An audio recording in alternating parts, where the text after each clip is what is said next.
তুমি কি সত্যি সত্যি আবার বিয়ে ঠিক করছো? অবশ্য ভালো হয়েছে, খুব ভালো হয়েছে।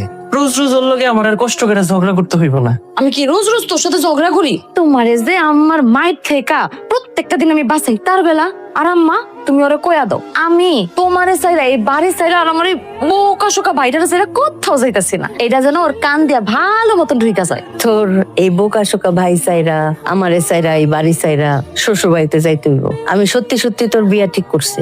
আম্মা তার মানে তুমি সত্যি সত্যি আমার বিয়ে ঠিক করছো? তুমি একটাবার আমার জিগানোর প্রয়োজন বোধ করলা না?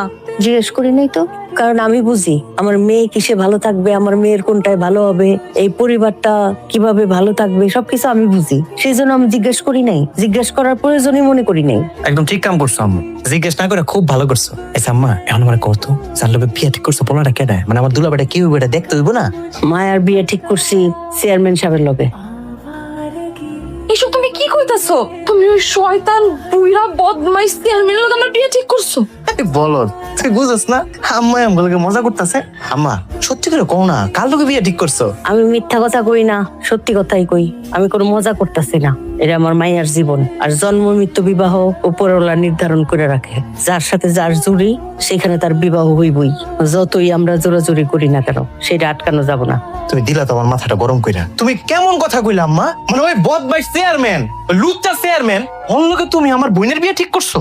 ওই চেয়ারম্যান তোমার ভয় দেখাইছে না?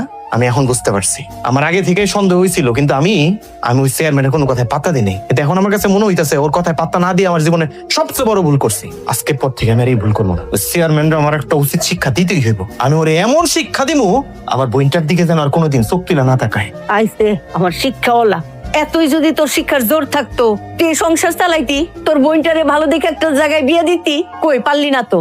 আজকে যদি ঘরে চাইল না থাকে, এক পট চাইল এনে খাওয়াইতে পারবি আম করে? সামর্থ্য নাই তো, পারবি না তো। এত বড় বড় কথা কইতি গাহে, যেখানে মায়া ভালো থাকবো ওইটাই বিষয়। এটা নিয়ে আর একটা কথাও শুনতে চাই না আমি। তুমি যে তোমার মাইয়ার কি গতি করবা সেটা আমি খুব ভালো করে বুঝতে পারছি। আমার যা কিছুই করো না কি লিগা, আমি তোমার কোনো কথা শুনবো না। ওই চেয়ারম্যানের লোকে আমি আমার বোনের বিয়ে কোনোভাবে হইতে দিব না।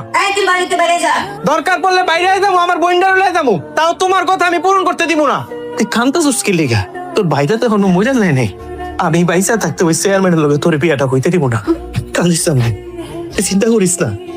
উঠ করে এত কাস্টমার যে কই থেকে এলো বুঝতে পারতাছি না। আমি তো সিদ্ধান্ত নিয়ে ফেলাইছিলাম, কাস্টমার যেহেতু নাই দোকানটা বেচে দেই। খাইরুল ভাই এতদিন দোকান করে আমাকে এই চিনলা, ভাবির হাতে দুধ চা এত মজা যে একবার খাইবো তার বারবার আসতে হইব। খাইরুল ভাই, সিএম ভাই কিন্তু একদম ঠিক কথা কইছে। ভাবির হাতের দুধ চা যদি সে না খায় তাইলে তো সারাদিনটাই মাঠে হয়ে যায়, শরীর নাকি